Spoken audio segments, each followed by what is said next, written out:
ఇవాళ క్రిస్పీగా రౌండ్గా వచ్చేలాగా బూందును ఎలా చేసుకోవాలో చూద్దాం. దీనికోసం 250 గ్రామ్స్ శనగపిండి, 25 గ్రామ్స్ బియ్యం పిండి, ఉప్పు, సోడా వేసి ఒకసారి కలపాలి.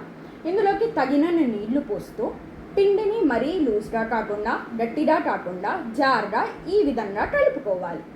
ఆయిల్ హీట్ అయ్యాక బూందు గరిటెని కడాయికి సమానంగా పెట్టి అందులో పిండి వేసి ఇలా స్లోగా తిప్పాలి. అప్పుడు మన బూందీ రౌండ్గా వస్తుంది. గరిట అన్నది పైకి పెట్టినా కిందికి పెట్టినా అంత పర్ఫెక్ట్గా అయితే రాదు. ప్రతి వాయి తర్వాత ఇలా గంటను క్లీన్ చేయాలి. అప్పుడు చాలా పర్ఫెక్ట్గా వస్తుంది. బూందని మధ్య మధ్యలో కలుపుతూ క్రంచీగా మంచి రంగు వచ్చేలాగా వేయించుకోవాలి. ఎంతో క్రిస్పీగా రౌండ్గా పర్ఫెక్ట్గా అయితే మన బూందు వచ్చింది.